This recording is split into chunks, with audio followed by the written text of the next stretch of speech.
प्रथम 5 प्रकार के पाप हैं: हिंसा, झूठ, चोरी, मैथुन और परिग्रह। इन 5 प्रकार के पापों को जीवन पर्यंत के लिए पूर्णतः परित्याग करना, प्रवज्जा लेना, सर्ववृत्ति संयम लेना, ऐसा कहा जाता है। उस समय वह क्या निश्चय करता है, क्या प्रण करता है कि मैं हिंसा नहीं करूँगा। तो कौन सी हिंसा नहीं करेगा? हिंसा किसे कहा जाए? दूसरे जीवों को दुख उपजाना यह हिंसा है। दूसरे जीवों को दुख न उपजा करके और सुख उपजाना यह अहिंसा है। और अपने भाव प्राणों की घात न हो, उसे कहा परम अहिंसा है। 3 श्रेणियां हो गई। अभी तक आपने हिंसा से अहिंसा में भी आना स्वीकार नहीं किया है। कौन सी अहिंसा? कि दूसरे जीवों को दुखी न करूं, दूसरे जीवों को सुखी करूं, इसको कहा वह अहिंसा है। तो क्या इस प्रकार की अहिंसा में भी आए हैं क्या कि दूसरे जीवों को दुखी न करो? और दूसरे जीव कौन से? कि अपने आप को छोड़ करके सारे दूसरे, तो फिर दूसरे कौन कौन से हुए?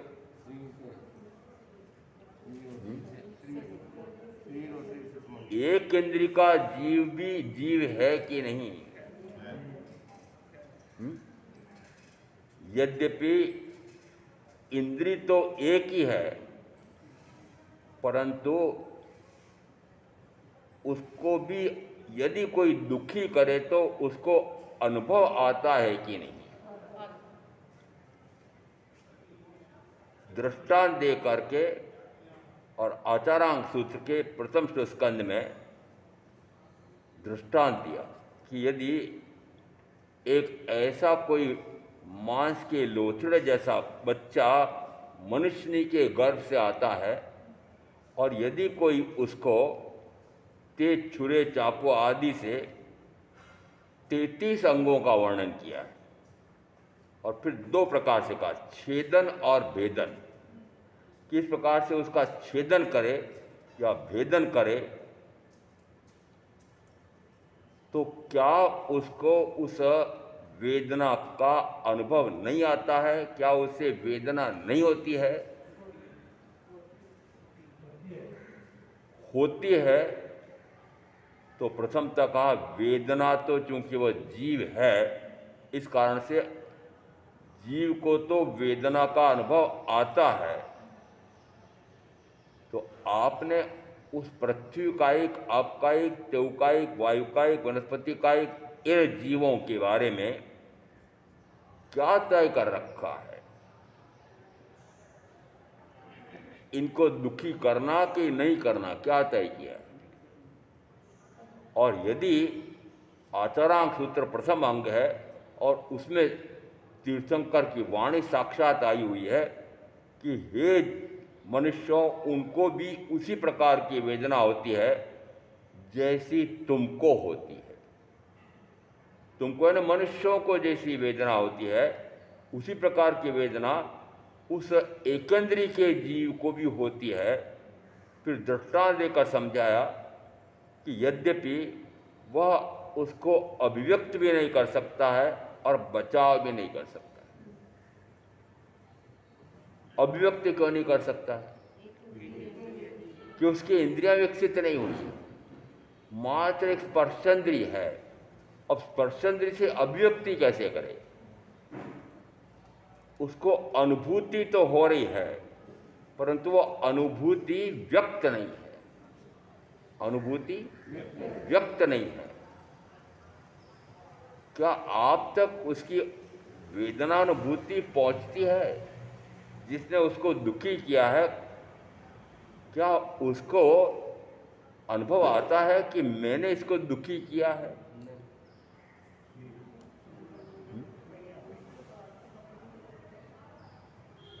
एक प्रश्न आया एक 3 व्याख्या प्रकृति में, जीवों के जो सुख दुख हैं, तो सुख की बात नहीं करते, दुख की बात आई है। वो स्वकृत है कि परकृत है कि उभयकृत है? स्वकृत है, जो उसको दुख आ रहा है वह उसने स्वयं ने किया है, या दूसरा कि स्वयं ने भी किया है और कर्म ने या किसी तीसरी शक्ति ने या ईश्वर ने, किसी देवी देवता ने किया है, उभयकृत।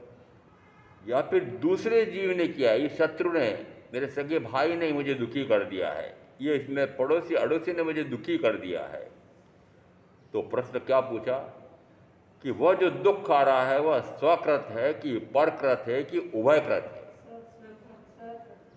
तीर्थंकर उत्तर देते हैं वह स्वकृत है। फिर आप और स्पष्ट करने के लिए कहते हैं परकृत और उभयकृत नहीं है। जो दुख आ रहा है वह मेरे द्वारा उपार्जित पूर्व कर्म के असाता वेदनी के कारण से आ रहा है। जिस समय इस प्रकार के दुख आते हैं ऐसा भाव आता है।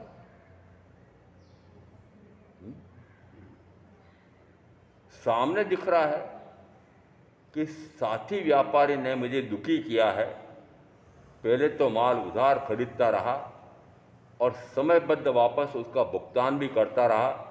मैंने समझा कि ये ईमानदार व्यापारी है, उधार पर उधार लेता गया, मैं देता गया, वापस तो देता भी गया। परंतु फिर विश्वास जम गया तो एक साथ बहुत सारा माल खरीद लिया और अब पैसा नहीं देता है। ये आप व्यापारियों की बातें हैं। तो अब जो पैसा नहीं देता है उसके कारण से उस साहूकार ने, उस व्यापारी ने जिसको माल दिया है वो दुखी होगा कि नहीं होगा? उसने तो उसको माल दिया, फिर दुखी क्यों हो रहा है?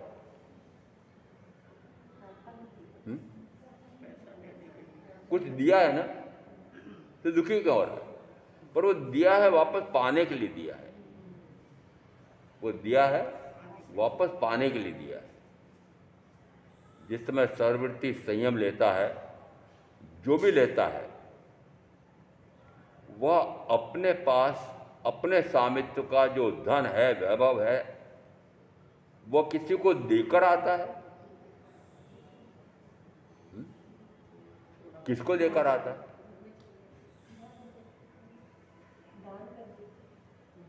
उत्तराधिकारियों को। तो उत्तराधिकारियों को बराबर देकर आता है क्या?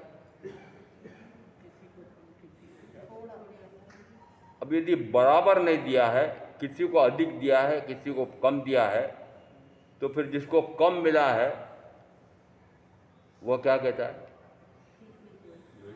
मेरे साथ अन्याय किया है, पिता ने मेरे साथ अन्याय किया है।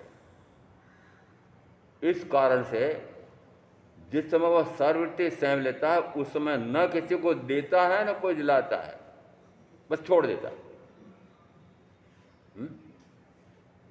छोड़ देता है। किसी को देकर आया मैं, छोड़ कर आ गया, अब छोड़ कर गया तो अब वापस लड़ रहे हैं। कौन लड़ रहे हैं? उत्तराधिकारी आपस में लड़ रहे हैं। वो जो छोड़ के गए, मेरा भी हिस्सा है, तेरा कहां से? सेवा तो मैंने की उनकी। ये संघर्ष कहाँ होते हैं? अरे आपके घरों में, परिवार में होते हैं कि नहीं होते हैं? क्या मैं किसी संपत्ति पर आधिपत्य कर सकता हूं? क्या मैं पर द्रव्य को अपना बना सकता हूं? क्या पर द्रव्य मेरा हो सकता है? तो स्वद्रव्य और पर द्रव्य समझना पड़ेगा। स्वद्रव्य तो में आत्मा, और पर द्रव्य में कौन कौन? कि आत्मा को छोड़ करके शेष सारे पर द्रव्य हैं, पराये हैं। तो पराये कौन कौन से हुए?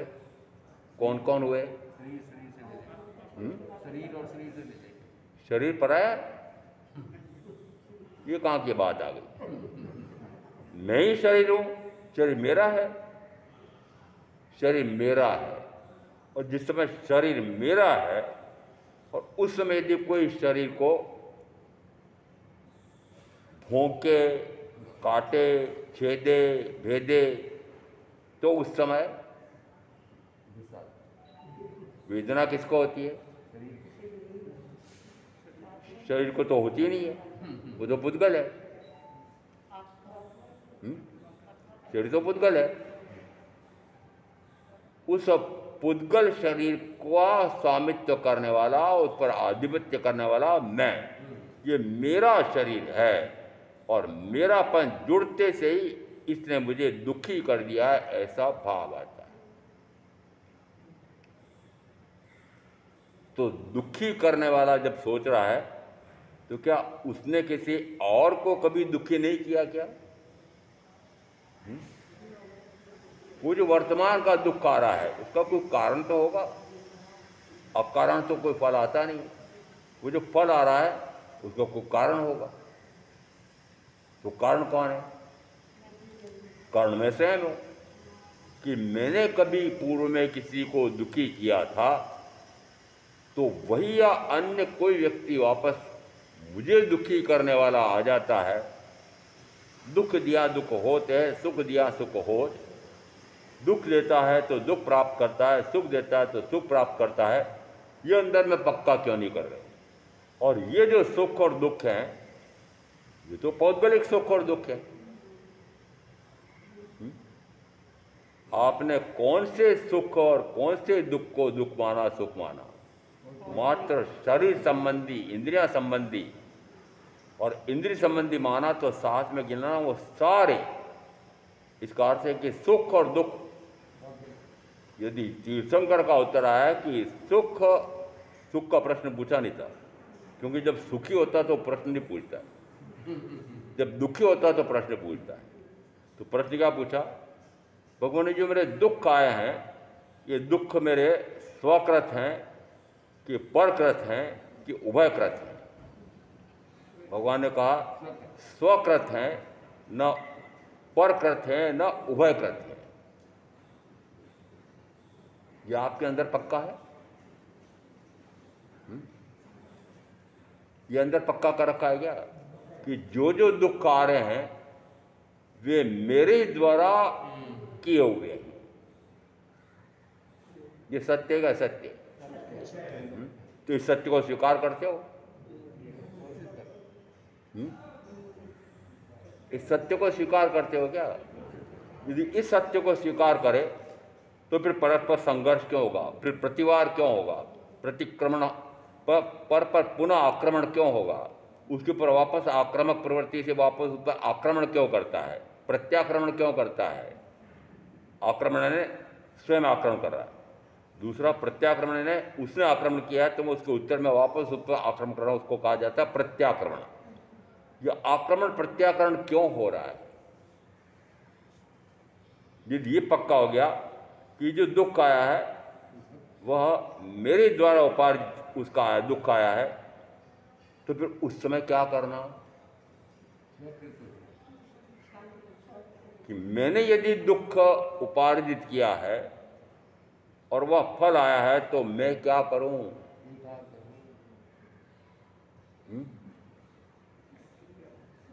अरे आप क्या करते हो पहले तो ये बताओ। प्रतिकार करते हैं, प्रतिवार करते हैं। प्रतिकार कैसे करोगे? वार करके।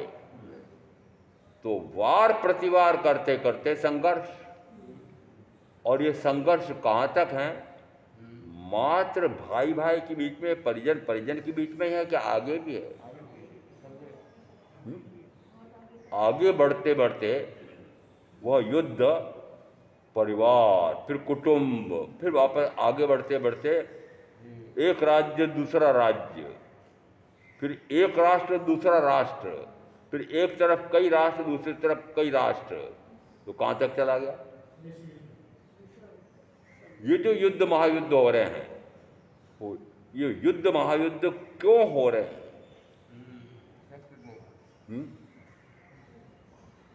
यदि महावीर का यह सिद्धांत पक्का हो जाए कि ये जो दुख आया है वो मेरा स्व का किया हुआ है, तो फिर प्रतिकार करेगा, प्रतिवार करेगा, प्रत्याक्रमण करेगा।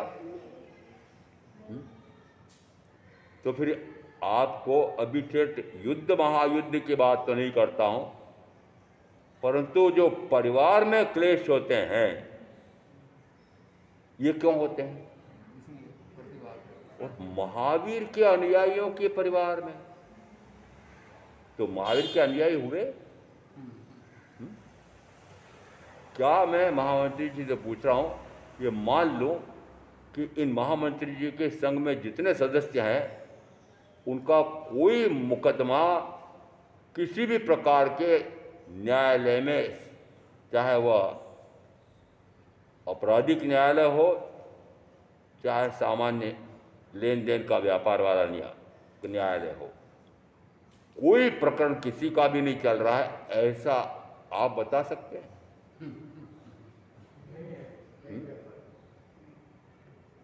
अरे कोई मुकदमा नहीं लड़ रहा है, पक्का तो बताओ मुझे।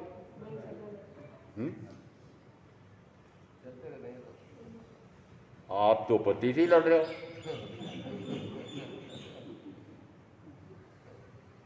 पक पक पर बात बात में क्यों लड़ाई होती है? मैं जो कह रहा हूं वह सत्य है, नहीं, मैं कहता हूं वह सत्य है, तो फिर सत्य कैसा हुआ? अमुक कहे वह सत्य, अमुक कहे वह सत्य, अमुक कहे वह सत्य, तो सत्य क्या हुआ? वह वास्तव में सत्य है? सत्य तो एकाकी होता है, सत्य तो सत्य होता है, उसके साथ यदि मिश्र जुड़ा हुआ है, असत्य जुड़ा हुआ है, तो सत्य वचन, व्यवहार वचन में महाव्रती। तो मैंने क्या प्रण किया कि मैं सत्य वचन ही बोलूंगा, व्यवहार वचन ही बोलूंगा, असत्य वचन और मिश्र वचन नहीं बोलूंगा।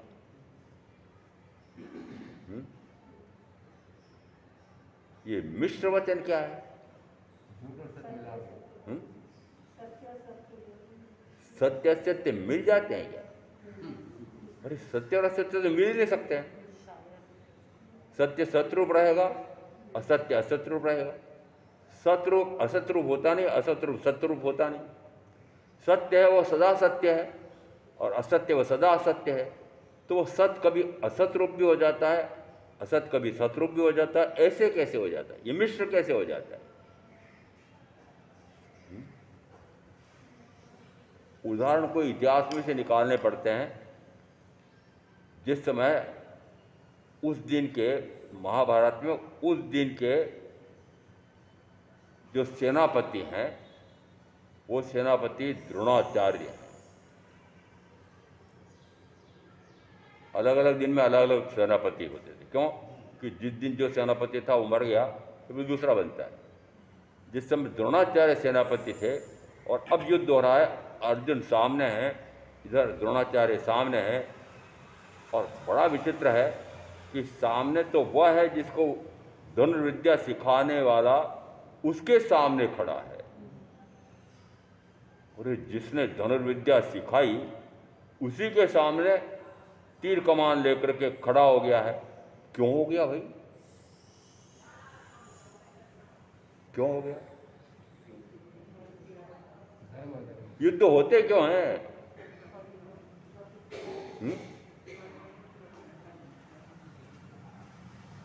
इस पर मेरा अधिकार है।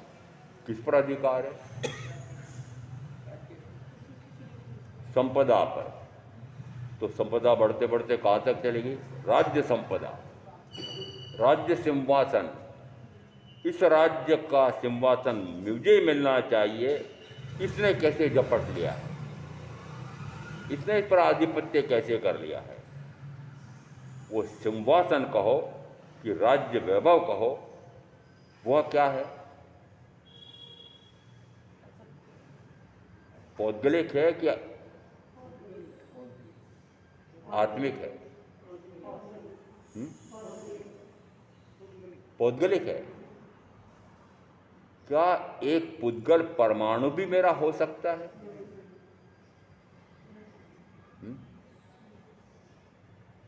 नहीं हो सकता है। तो जरा घर पे लगाना पता, घर जाके लेखा करना कि कितने पुद्गल परमाणुओं के स्कंद रूप, कितनी वस्तुएं, चल कहो कि अचल कहो, सैकड़ों प्रकार की वस्तुएं, और ऐसी ऐसी वस्तुएं कि जिनका मूल्य आंकना मुश्किल है। इस प्रकार की मूल्यवान वस्तुएं, इस मूल्यवान वस्तु बंटवारा होता है भाई भाई में, देरानी जेठानी में, पिता की मृत्यु के बाद, ससुर की मृत्यु के बाद। सारी वस्तुएं तो बांट बूट ली, और एक अब बची मात्र आटा पीसने की चक्की बची। सारी वस्तुएं तो बांट ली, क्या बची? अब इसको कैसे बांटे? कि फिर दोनों ने मिलकर तय किया, भाई एक पार्ट तुम ले लो, एक पार्ट मैं ले लेती। समझ में आ रहा है? क्या समझ में आ रहा है? एक उदाहरण गाय का भी आता है कि अब अंतिम वस्तु बची है गाय, तो इस गाय को कैसे बांटे? देखो, मुंह भाग मेरा है बाकी भाग तुम्हारा। अब मुंह भाग जिसका है उसको उसका चारा खिलाना, बाटा खिलाना है। थन भाग जिसके हाथ में है वो दूध निकाल रहा है। उन्हें कहा ये क्या, खिलाऊं मैं और दूध ये ले। अब बताओ बंटवारा सही हुआ? हो सकता है कभी? हो सकता है? और मूल बात तो यह है कि क्या जीव एक पुद्गल परमाणु को भी अपना बना सकता है?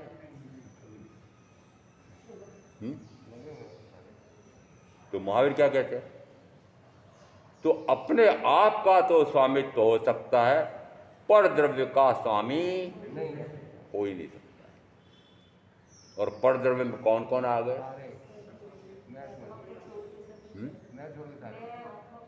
सारे आ गए। पर द्रव्य में सारे आ गए, एक आत्मद्रव्य को छोड़कर। तो आत्मद्रव्य का तो स्वामित्व हुआ नहीं, अपने आप पर तो स्वामित्व करता नहीं, और दूसरों पर स्वामित्व करता है। महावीर ने क्या किया?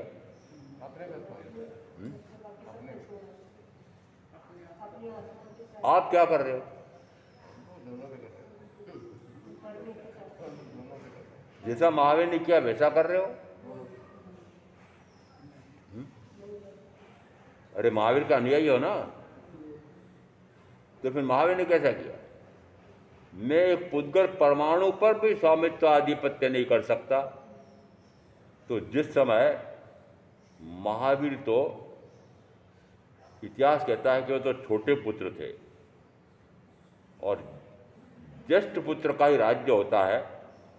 तो मैंने भी देखी परंपरा, तो जहाँ जहाँ पर ये राजा महाराजा होते थे तो ज्येष्ठ पुत्र को तो राजा बनाया जाता था, और अन्य दूसरे पुत्रों को छोटी मोटी जागीर दी जाती। अब झगड़ा ये हुआ कि ज्येष्ठ पुत्र को ही राज्य क्यों? कोई परंपरा तो ऐसी है, ये परंपरा ऐसी क्यों बनाई? अन्यायपूर्ण है। तो यदि पिता का राज्य है तो सबको बराबर बांटो। वो बराबर बांट गए। आदि राजा वो अपने 100 पुत्रों में बराबर बराबर बांट करके निकल गए। फिर बाद में झगड़े क्यों हुए?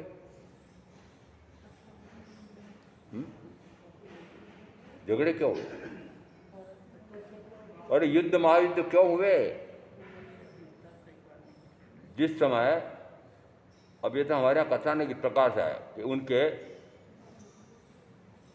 आयुधशाला में चक्र रत्न की उत्पत्ति हुई।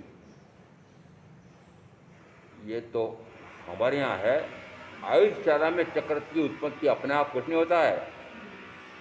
वस्तुतः सामरिक विज्ञान ऐसा है कि सेनापति आकर के राजा को कहता है कि हमारे इस प्रकार के इन वैज्ञानिकों ने इस प्रकार का एक ऐसा अमोघ अस्त्र बनाया है कि वह यह साथ में लेकर आप जाएं तो बड़े से बड़े राज्य पर आप कब्जा कर सकते हैं। तो वह जो सूचना होती है कि हे भरत चक्रवर्ती, भरत राजन, आपकी आयुधशाला में चक्र रत्न की उत्पत्ति हुई है। 14 रत्न में से एक ही भी है। तो चक्र रत्न की उत्पत्ति हुई है, तो फिर चक्र रत्न वह लेकर के जाता है, और जो जो युद्ध होते हैं, अब वर्णन मिलता है। वर्णन मिलता है उसमें थोड़ा सा ये भी देखना कि 6 खंड का राज्य, उस पर साम्राज्य स्थापित करने में चक्रवर्ती ने कोई पाप नहीं किया, और 3 खंड का राज्य वासुदेव प्राप्त करता है। उसमें प्रतिवासुदेव का संभार करता है, प्रतिवासुदेव की जितनी सेना है उसका संभार करता है, और प्रतिवासुदेव को हरा करके वासुदेव बना जाता है। युद्ध किसमें होता है? वासुदेव प्रतिवासुदेव में युद्ध होता है। तो वासुदेव प्रतिवासुदेव को मार डालता है, उसकी सेना का संहार करता है और तब वह वासुदेव बनता है। इस कारण से कहा जाता है कि वह इतना पाप करता है, इतना पाप करता है कि उसको उसका फल भोगने के लिए नरक में जाना पड़ता है।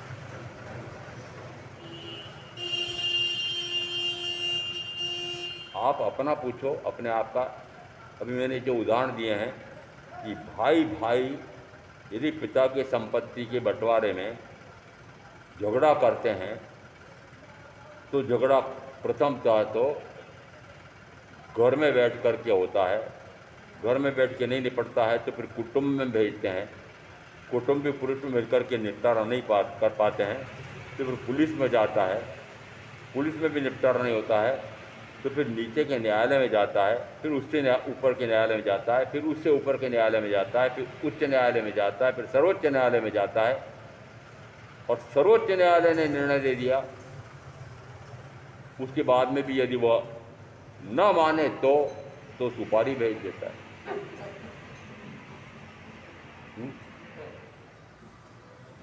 आप जानते हैं सुपारी क्या होती है? आप लोग जानते हैं सुपारी क्या होती है? सुपारी भेजी का अर्थ होता है तय करता सौदा।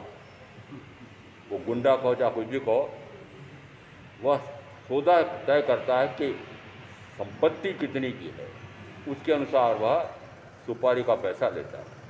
और पैसा लिया इसका अर्थ है अब जिसने पैसा दिया है वह जो चाहता है, वह सुपारी लेने वाला वह जिसके लिए कहा गया है उसकी हत्या करता है।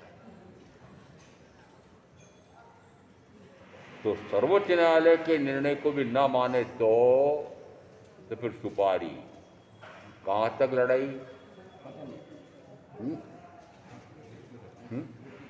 और ऐसा भी हो सकता है कि सुपारी भी असफल हो जाए।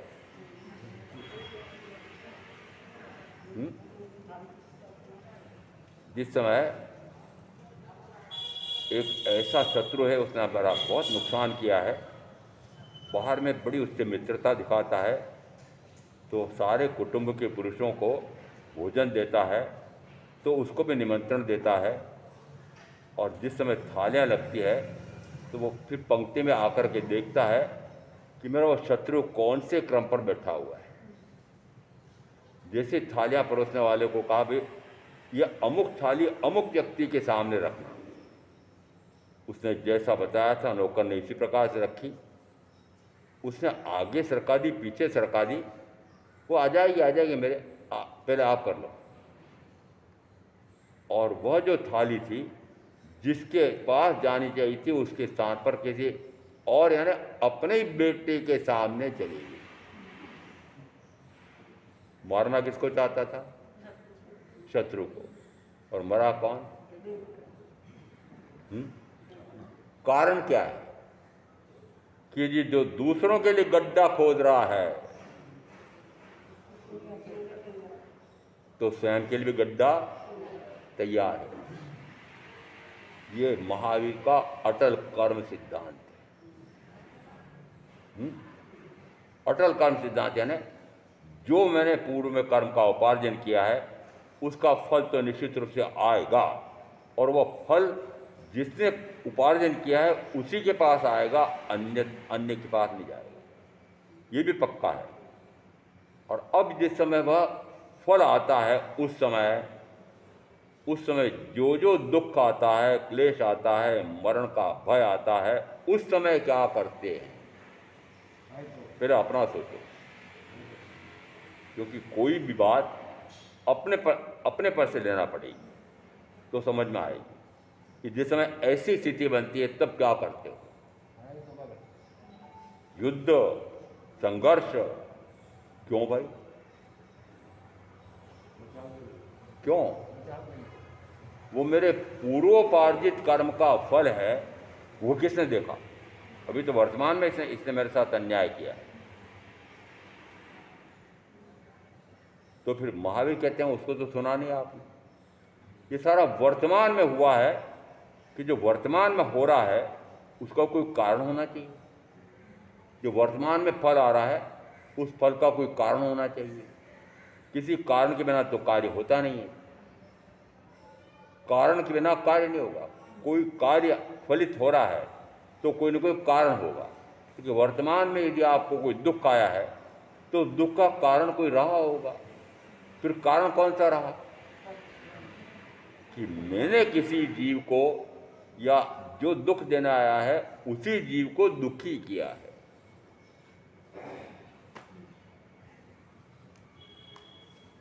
ये तो पता नहीं है, ये तो पता नहीं। इस कारण से क्या करते हैं, युद्ध करते हैं। युद्ध करेंगे तो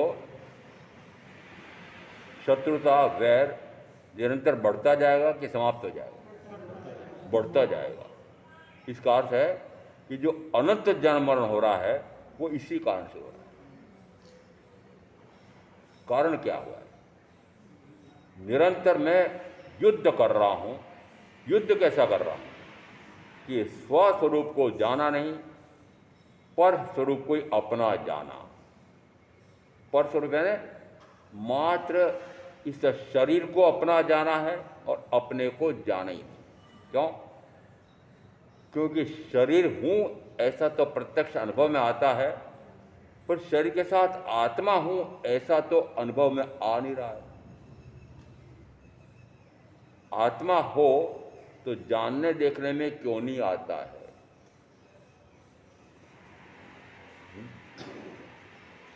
जो जानने देखने में अनुभव करने में नहीं आ रहा है वह नहीं है ऐसा मानना चाहिए।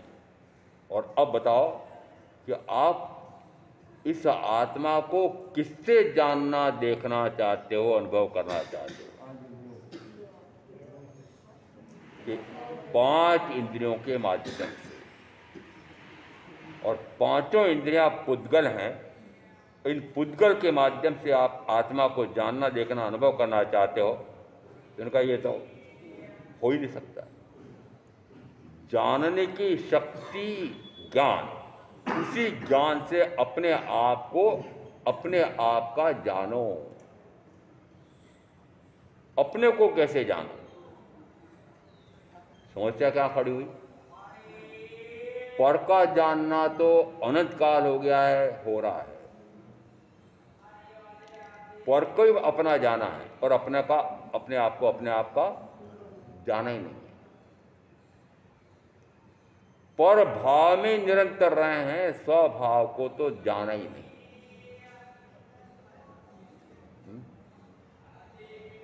स्वभाव क्या है और पर भाव क्या है, विभाव भाव क्या है, विकारी भाव क्या है, शुभ भाव क्या है, अशुभ भाव क्या है, ये सारे एक क्षण में रखें।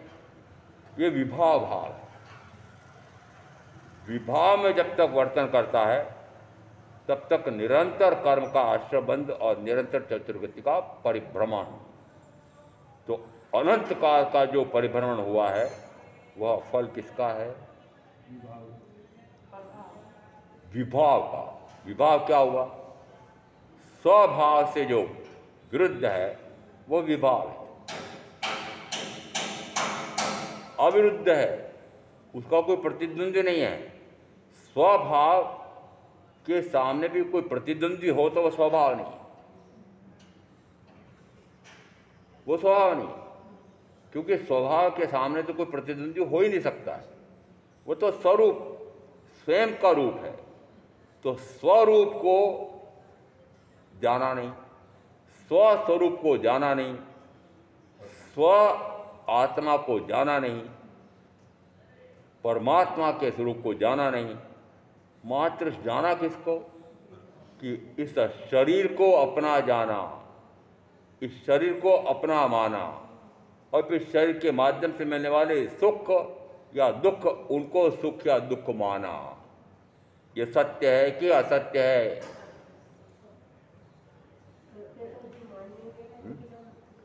तो सत्य असत्य का की व्याख्या क्या हुई कि जो दिखाई दे रहा है, जानने में आ रहा है वो सत्य है, नहीं जानने में आ रहा है वो असत्य है। तो जो नहीं जानने में आ रहा है वो असत्य है क्या? ये आत्मा जानने में नहीं आ रही है। ये कर्म भी है तो पुद्गल, परंतु वो कर्म भी जानने में नहीं आ रहे हैं। परमात्मा ये भी जानने में नहीं आ रहे हैं। तो फिर जानने में क्या आ रहा है? ये पौद्गलिक शरीर।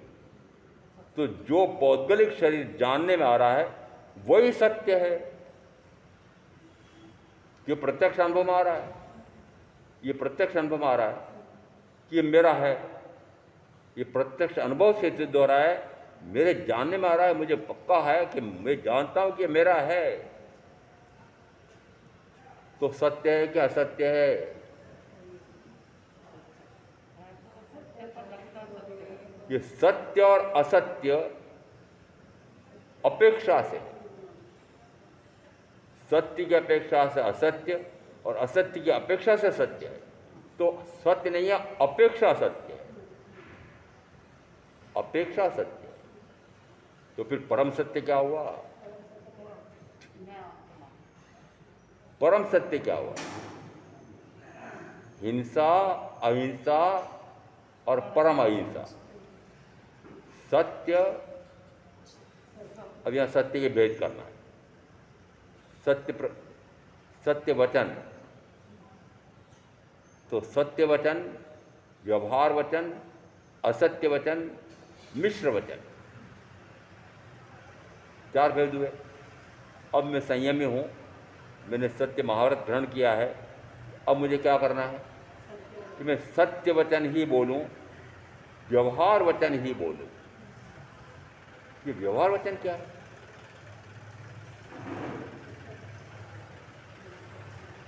जैसे ही गंतव्य स्थान पर रेल पहुंची, आप पहुंचे, कार पहुंची, हाँ अमुक शहर आ गया है, तो शहर आया है कि आप वहां पहुंचे?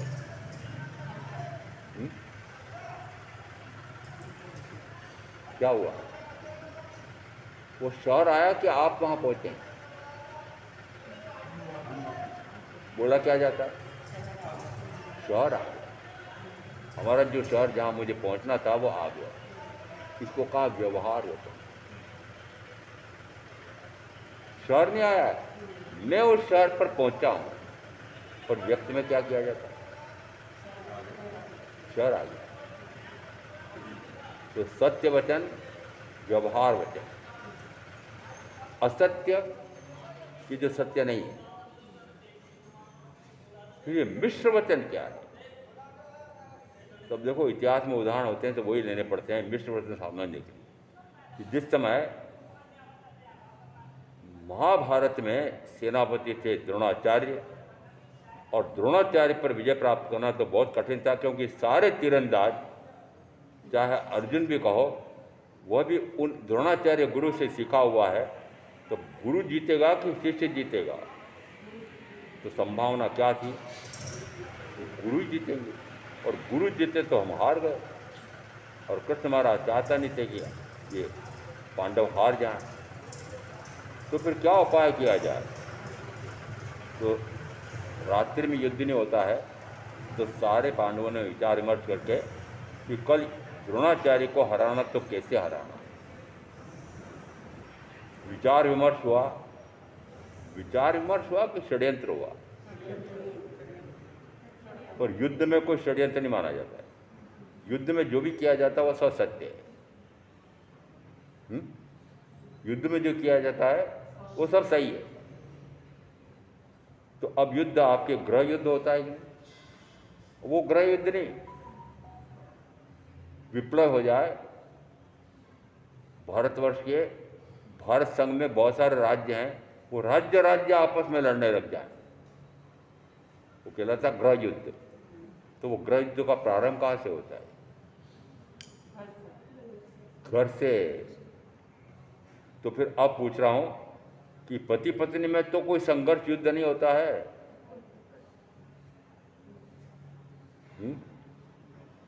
बोलो ना, है? सास बहू में तो कोई युद्ध नहीं होता है।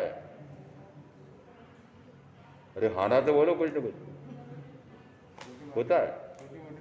वो जो घर में युद्ध हो रहा है वो गृह युद्ध में बदल जाता है। किसमें?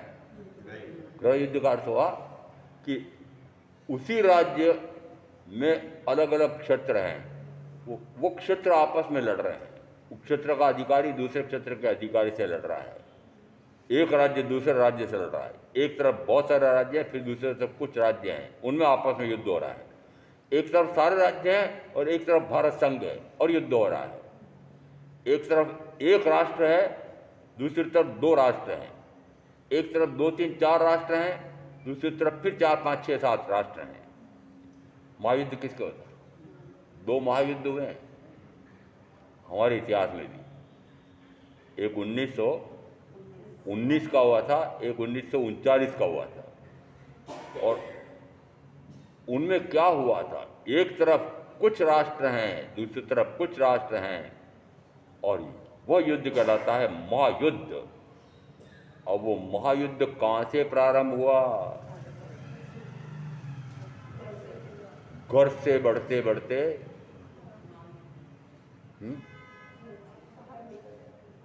तो फिर युद्ध को विराम कहां से दें? महायुद्धों को विराम कब मिले? ये मेरा स्वार्थ पूरा हो, चाहे मेरे स्वार्थ के पूरा होने में अन्य का कितना ही स्वाहा हो जाए, मेरा स्वार्थ पूरा होने। तो स्वार्थ को भी भ्रष्ट कर दिया। शब्द है स्वार्थ। अब आज की व्यवहार भाषा में स्वार्थ भ्रष्ट शब्द हो गया। स्व यानी आत्मा, और अर्थ का, आत्मा का अर्थ सिद्ध हो जाए। आत्मा का अर्थ क्या? कि आत्मा शुद्ध हो जाए, बुद्ध हो जाए, निर्मल हो जाए, निर्विकारी हो जाए और पूर्णतः परिनिर्वाण को प्राप्त हो जाए। यह आत्मा का स्वार्थ है। तो स्वार्थ शब्द तो आत्मा के लिए आया है। अब वो भ्रष्ट हो गया कि नहीं? शब्द भ्रष्ट हो गया। ये व्यवहार में कैसे कैसे शब्द कहाँ कहाँ तक चले गए हैं। इसका अर्थ है कि जिस समय मंत्रणा हो रही थी, वो मंत्रणा नहीं था, षड्यंत्र था। युद्ध में कैसे विजय प्राप्त की जाए, उनका ऐसा करो कि इनका नियम है कि यदि सामने कोई नपुंसक आ जाए, स्त्री आ जाए, कि वार नहीं करें द्रोणाचार्य। तो क्या तरकीब लगाई कि जिस समय आमने सामने है, एक तरफ गुरु है, दूसरी तरफ शिष्य अर्जुन है, और एक दूसरे पर तीर बरसा रहा है, घमासान युद्ध हो रहा है। उसी समय द्रोणाचार्य के सामने एक स्त्री को लाकर के, शिखंडी को लाकर खड़ा कर दिया, नपुंसक को। उस समय द्रोणाचार्य ने धनुष बाण छोड़ दिए। मैं कहा स्त्री पर नपुंसक में वार नहीं कर सकता हूं। और उधर कृष्ण ने कहा तुम तीर चलाते रहो। तो क्या हुआ? द्रोणाचार्य जिस समय युद्ध हो रहा, उस समय फिर ये कथा उसके साथ और है। ये द्रोणाचार्य तो जितना अजय हैं, ये तो गुरु रहे हैं सबके।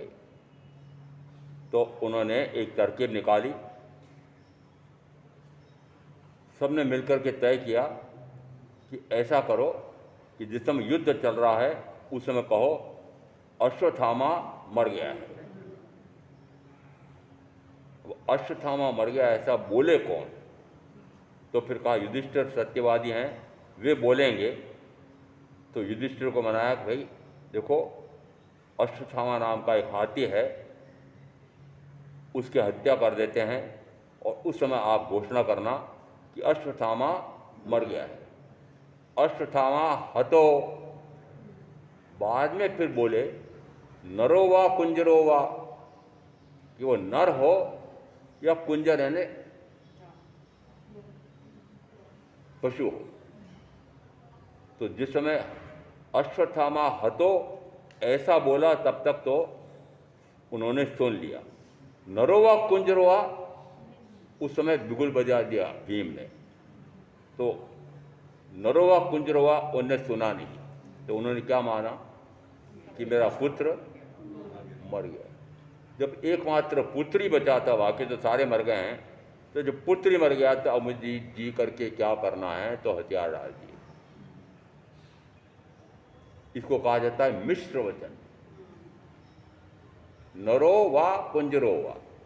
क्योंकि नर का नाम भी हो सकता है अश्वत्थामा और हाथी का नाम भी हो सकता है अश्वत्थामा। इसको कहा जाता है मिश्र वचन। तो प्रशंसा आया कि मैं सत्य वचन बोलूं, व्यवहार वचन बोलूं, असत्य वचन ना बोलूं, मिश्र वचन ना बोलूं। ये तो बोलने तक सीमित रहा। बोलना ना बोलना वो सत्य क्या हुआ? परम सत्य क्या है? जिसको व्यक्त नहीं किया जा सकता वो परम सत्य है। वो परम सत्य को शब्दों में व्यक्त नहीं किया जा सकता। वो मां शक्ति को व्यक्त नहीं किया जा सकता है। मां शक्ति रूप आत्मा, परमात्मा, इनको शब्दों में व्यक्त किया जा सकता है? अनुभव गम्य है, अनुभव में तो आ सकते हैं पर व्यक्त नहीं हो सकते। तो परम सत्य अनुभव गम्य है, अवक्तव्य, उसको व्यक्त नहीं किया जा सकता। स्यात् अस्ति, स्यात् नास्ति, स्यात् अस्ति च नास्ति च, शायद है। स्यात् यानी संभवतः घट है, संभवतः घट नहीं पट है, संभवतः घट भी है पट भी है, संभवतः न घट है न पट है। यदि घट भी है पट भी है तब भी वह व्यक्त तो नहीं किया जा सकता है। सात भंग बनते हैं, स्यात् अस्ति, स्यात् नास्ति, स्यात् अस्ति च नास्ति, स्यात् नास्ति च। ये जो जिसका अस्तित्व है वह उस द्रव्य की अपेक्षा से अस्तित्व है, दूसरे द्रव्य की अपेक्षा से नास्तित्व है। एक ही द्रव्य में दोनों गुण हैं, अस्तित्व भी है और नास्तित्व भी है। दोनों विरोधी हैं, दोनों विरोधी हैं। अस्तित्व यानी मैं हूं, नास्तित्व यानी मैं नहीं हूं। तो अस्तित्व भी है और नास्तित्व भी है, परंतु वो है कैसा कि दोनों को एक दूसरे की अपेक्षा से अस्तित्व और नास्तित्व है। कि जीव की अपेक्षा से शरीर की नास्ति है और शरीर की अपेक्षा से जीव की नास्ति। तो अपेक्षा सत्य हुआ। शरीर की अपेक्षा से आत्मा की नास्ति है और आत्मा की अपेक्षा से शरीर की नास्ति है, तो अपेक्षा सत्य हुआ। तो अपेक्षा सत्य सत्य नहीं है। निरपेक्ष सत्य, तो कहा निरपेक्ष सत्य अभिव्यक्त नहीं हो सकता है, अनुभव गम्य है। आत्मा सच्चैतन्य में सर्वाभास रहित जेती केवल पामिए मोक्ष पंथे रीत। आत्मसिद्धि शास्त्र में कहते हैं आत्मा सच्चैतन्य रूप। आत्मा कैसा है? सतरूप है, चैतन्य रूप है। चैतन्य रूप है ना, चेतना शक्ति इसमें है। वो चेतना शक्ति को, आत्मशक्ति को, कि वो परम सत्य है, परंतु वो परम सत्य शब्दों में व्यक्त नहीं हो सकता है। और व्यक्त होता है तो वो परम नहीं हो सकता, परम सत्य नहीं हो, वो व्यक्त हो गया। तो व्यक्त नहीं हो सकता तो क्या माने कि जो अनुभव में सत्य है, तो अनुभव सत्य परम सत्य है, पर वो अनुभव तो व्यक्त नहीं किया जा सकता। वो अनुभव यदि शब्दों में व्यक्त किया जाएगा तो वापस शब्द हो गया। तो आत्मा को शब्द रूप समझा है। शब्द रूप कैसा समझा है कि शरीर की अपेक्षा से आत्मा की नास्ति है, आत्मा की अपेक्षा से शरीर की नास्ति है। तो और फिर अभी कहा कि अपेक्षा सत्य सत्य नहीं है, निरपेक्ष सत्य, क्योंकि निरपेक्ष सत्य अव्यक्त है। निरपेक्ष यानी किसी अपेक्षा से जो नहीं है, वह अनुभव गम्य है, अव्यक्त है। जो व्यक्त किया जाएगा वह तो या तो सत्य है वह, या असत्य है वह। पर जिसका अनुभव करना है तो मानना क्या है? अभी अपने संदर्भ से सोचो कि आत्मा का जानना कहो, आत्मा को देखना कहो, आत्मा का अनुभव कहो, ये तीनों मिलकर एक ही हैं।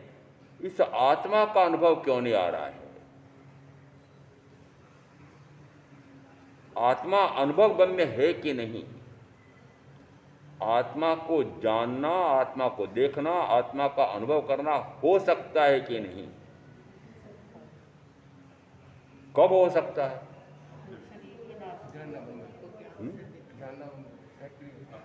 कि जिस समय शरीर का जानना, जिस समय शरीर को देखना, जिस समय शरीर को अपना मानना, जिस समय शरीर को अनुभव आना, उस समय आत्मा का जानना, आत्मा को देखना, आत्मा का अनुभव नहीं होगा।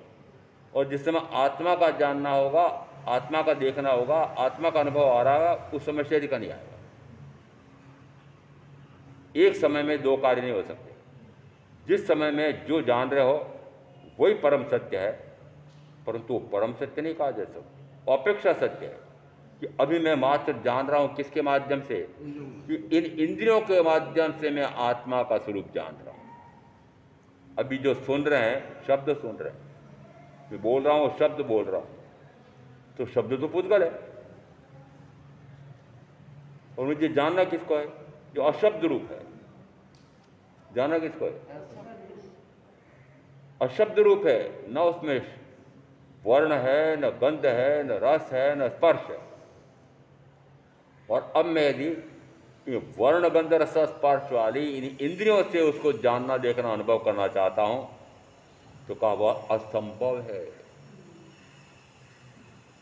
जिस समय दोनों पुत्र संयम लेने के लिए पिता के सामने आज्ञा लेने के लिए खड़े हैं, उस समय पिता कहते हैं कि तुम कौन सी आत्मा की शुद्धि के लिए दीक्षा ले रहे हो? वो आत्मा हो तो जानने में नहीं आ रही है, देखने में नहीं आ रही है, तो फिर किसके लिए तुम दीक्षा ले रहे हो? उस समय पुत्रों ने कहा कि हे पिता, आप इस आत्मा को इन मूर्त इंद्रियों के माध्यम से जानना चाहते हो। मूर्ति यानी मूर्ति रूप। मूर्ति किसको कहते हैं? जिसमें शब्द है, वर्ण है, गंध है, रस है, स्पर्श है, वो मूर्ति है। शरीर क्या है? ये भी मूर्ति है, हाड़ मांस की है, परंतु फिर भी है तो पुद्गल।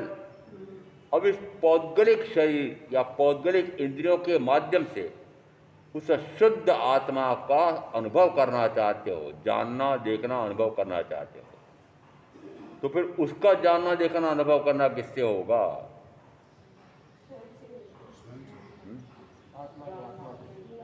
आत्मा के गुणों से आत्मा का जानना। फिर आत्मा के गुण ढूंढो। अभी जो जानना हो रहा है आपका, वह जानना किसके माध्यम से हो रहा है? इस शरीर को अपना जाना, ये परिजन को अपना जाना, पत्नी को, प्राण प्यारी को अपना माना, प्राण प्यारे को अपना माना, तो किससे जाना और किसको जाना? कि पौद्गलिक इंद्रियों से जाना और पौद्गलिक शरीर को जाना। ये सारे संबंध जो आपके हैं वो कौन से हैं? पौद्गलिक संबंध है। और जब तक पौद्गलिक संबंधों को ही अपना जानते रहोगे, अपना देखते रहोगे, तब तक पौद्गलिक कर्म का उपार्जन होगा। अब क्या करना?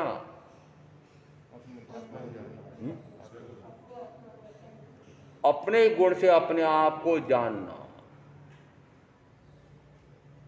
गुण तो मेरा ही है, जानने नाम का मेरा गुण है। वो जानने नाम के गुण से मैं इस शरीर को अपना जानता हूं। जानना तो हो रहा है, जानना मेरा गुण है, तो निश्चित है कि जानना तो निरंतर है। कब से है? कि जब से मैं हूं। मैं कब से हूं? कि मैं अनादि से हूं। तो मेरा जानने नाम का गुण, ज्ञान गुण, वो भी मेरे साथ कब से है? अनादि से। अनंत काल से मैं अपने ज्ञान गुण से अपने आप को तो नहीं जाना, और शरीर आदि पराये कोई अपना जाना, और उसको नाम दिया यह ज्ञान नहीं, यह अज्ञान है। ज्ञान नहीं, अज्ञान है। और ऐसा करते करते कितना काल निकल गया? अनंत काल। तो अनंत काल का जन्मन का कारण क्या? कि अपने को अपना जाना नहीं, पराये शरीर आदि कोई अपना जाना। तो जैसा जाना है उसी प्रकार से जानना है। तो देखना भी कि अपने आप को तो देखा नहीं, शरीर आदि पराये द्रव्य कोई अपना देखा, फिर अपने आप में तो मग्न हुए नहीं, और 5 इंद्रियों के माध्यम से मिलने वाले सुख में मग्न होकर के उसी को सुख माना, और अपना उपयोग अपने आप पर तो स्थिर हुआ नहीं, और मात्र पुद्गल या पौद्गलिक वस्तुओं पर ही वो उपयोग जाता रहा। एक गुण विपरीत चलता है तो दूसरा तीसरा चौथा भी विपरीत चलता है। और प्रारंभ कहाँ से करूं? मोहनी से प्रारंभ करूं कि ज्ञानावरण से प्रारंभ करूं? क्यों? क्योंकि आगम में दोनों बातें आई हुई है।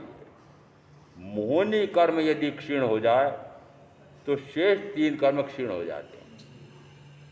ये तो सुना हुआ है। मोहनी कर्म की 28 उप प्रकृतियां होती हैं। जिस समय 28 की 28 उप प्रकृतियों का सद्भाव है, उस समय पहला गुण स्थान है। जिस समय मोहनी कर्म की सभी उप प्रकृतियों का अभाव हो जाए, उसमें वो 14वां गुण स्थान है। कुछ रह जाए उसमें कहा जाता है वो 13वां गुण स्थान है। तो गुण स्थान पुद्गल है, गुण स्थान पुद्गल है। पहली बार जब दिल्ली में आया मैंने कहा गुणस्थान पुद्गल है, तो मैंने कहा 13वां गुणस्थान पुद्गल है, 14वां गुणस्थान पुद्गल है। महाराज अरिहंत तत्व प्रकट हुआ है, सिद्धत्व प्रकट हुआ है, और उनको पुद्गल करें। मैंने कहा जिस समय अरिहंत तत्व प्रकट होता है उस समय क्या होता है कि मोहनी कर्म की इतनी कर्म प्रकृतियों का पूर्णतः अभाव हो गया है। तो मोहनी कर्म पुद्गल है, तो इस पुद्गल कर्म के 28 उपप्रकृतियां भी पुद्गल हैं। तो ये पौद्गलिक, ये जैसे जैसे हटते जाते हैं उस समय आत्मा का गुण प्रकट होता है। तो आत्मा का गुण जो प्रकट हो रहा है वो इन पौद्गलिक प्रकृतियों के अभाव रूप हो रहा है। तो सद्भाव रूप है वह भी पौद्गलिक है, अभाव रूप है वो भी पौद्गलिक है। इसलिए कहा कि 14 के 14 गुणस्थान पुद्गल हैं। अब इस प्रकार की बात जिस समय मैंने सबसे पहले कोल्हापुर में कही, देखा ये महाराज बड़े विचित्र हैं, ये कैसे आए हैं राजस्थान के, ये गुणस्थान को पुद्गल करें? क्या 13वां गुणस्थान पुद्गल है? क्या 14वां गुणस्थान पुद्गल है? मैंने कहा हाँ, मेरा गुणस्थान पुद्गल है, आत्मा गुणस्थानातीत है। आत्मा गुणस्थानातीत है। इसका अर्थ है कि गुणस्थान पौद्गलिक हैं, जिस समय वो गुणस्थान से पूर्णतः परे हो जाता है तब शुद्ध आत्मा प्रकट होता है। अशुद्ध कब तक है? कि जब तक इतने कर्मों का अभाव है। तो इतने कर्मों के अभाव को आपने शुद्धि कही, इतने कर्मों के सद्भाव से अशुद्धि कही, तो पौद्गलिक शुद्धि पौद्गलिक अशुद्धि मानी जाएगी। तो फिर क्या करना? अपने ज्ञान गुण से अपने ज्ञान गुण को प्रकट करना। तो बाहर में क्या होगा? पुद्गल का जानना बंद हो जाए। तो पुद्गल का जानना सतरूप है कि असत रूप है, कि उभय रूप है? पर द्रव्य को अपना जानना, पर द्रव्य को अपना जानना, ये मिथ्या मिथ्या ज्ञान। पर द्रव्य को अपना जानना, पर द्रव्य कौन सा? आत्मा को छोड़कर के शेष सारे पर द्रव्य। तो पर द्रव्य का जानना ही अभी तक कितने काल तक रहा? इस मनुष्य भाव में आने के बाद कितने वर्ष तक रहा? अभी तक है क्या? पर द्रव्य शरीर आदि को अपना जानना, अपने आप का जानना ही नहीं है। तो एक ज्ञान है कि अज्ञान है। और अनंत जन्मण किससे?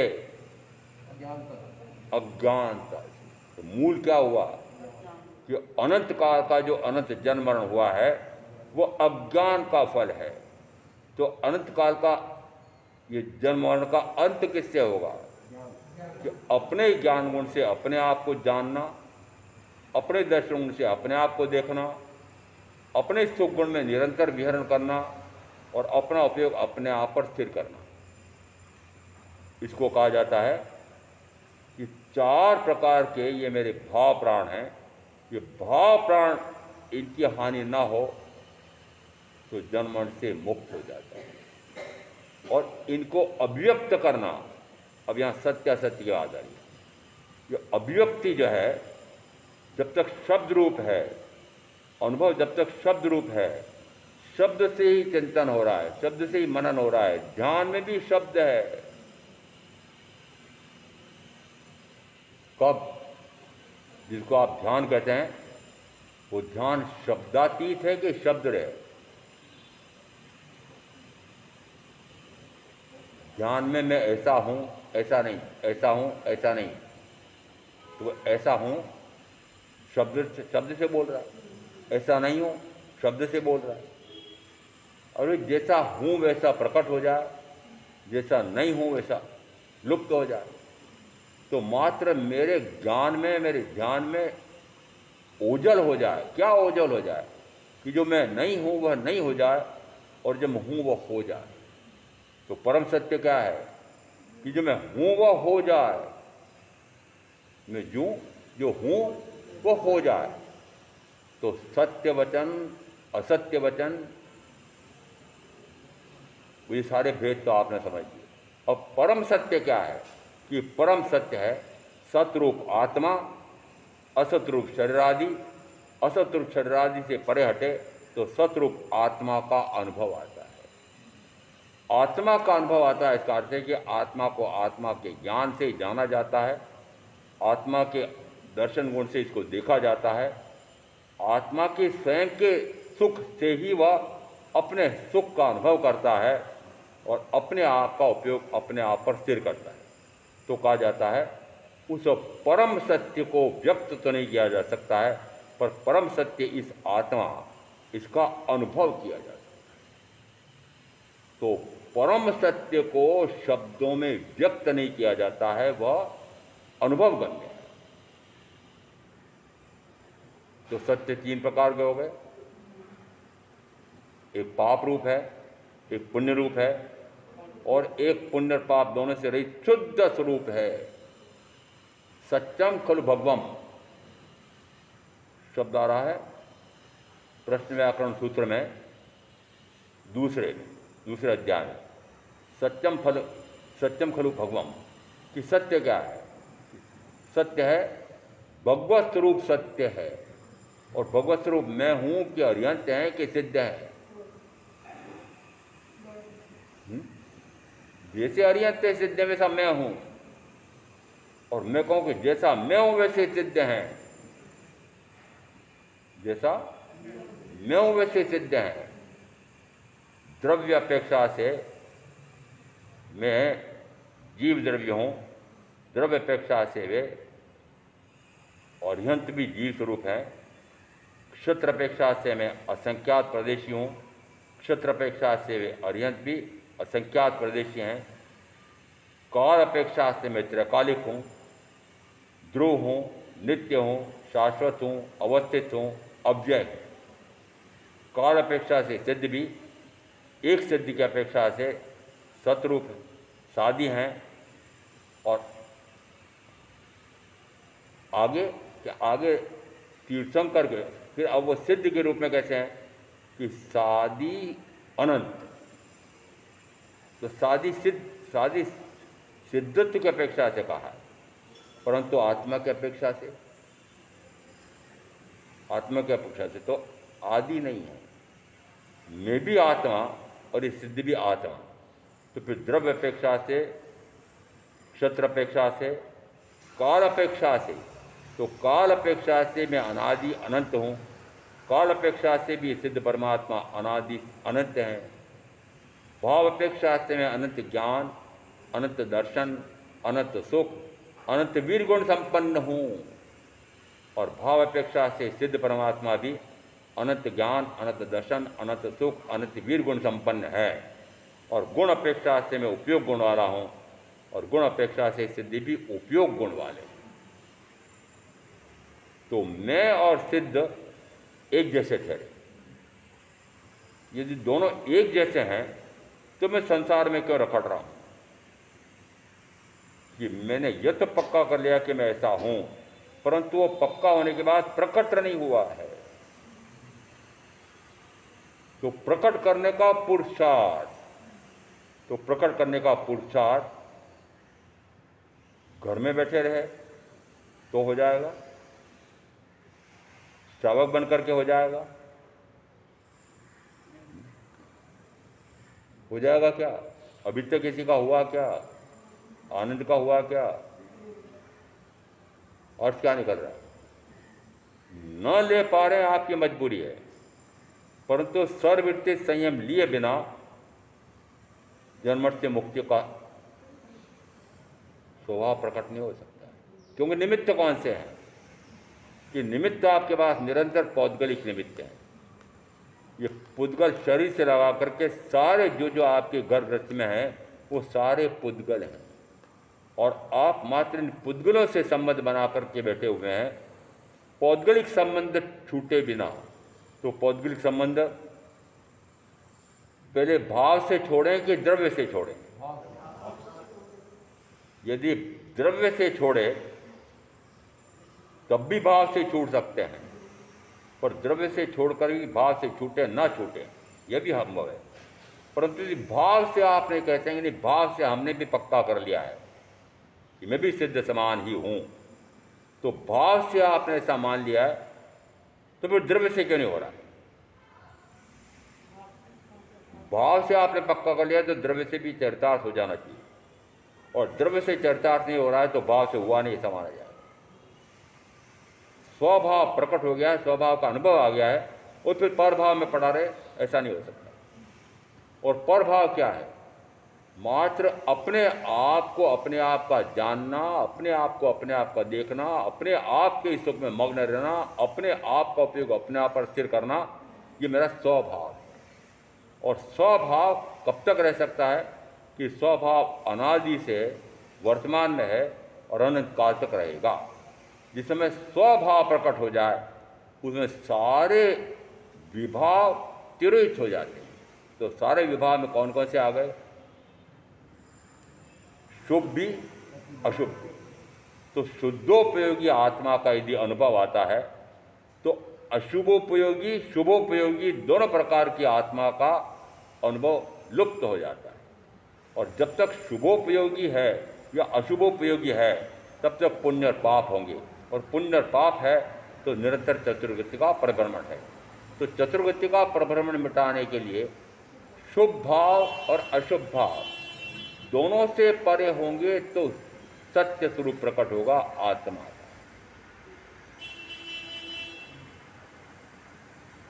निमित्तों के बीच में रह करके शुभ भाव आने के या अशुभ भाव आने के, मुख्यतः अशुभ भाव आने के निमित्तों में पड़े हुए। घर जाके ढूंढना, क्या क्या ढूंढोगे? चल संपत्ति भी ढूंढना, अचल संपत्ति भी ढूंढना, फिर ये जीते जागते मनुष्य जिनसे मैंने संबंध जोड़ रखा है, तो वो संबंध कौन सा है? ये पति और पत्नी में जो आपस में संबंध है वो शरीर का है कि आत्मा और आत्मा का है?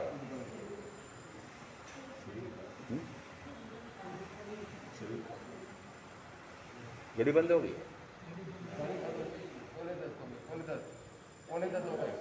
तो सामने देखो ना, मैं क्या करूं? घड़ी रुक गई हो। मैं घड़ी का कांटा क्यों नहीं आ रहा 6 पर?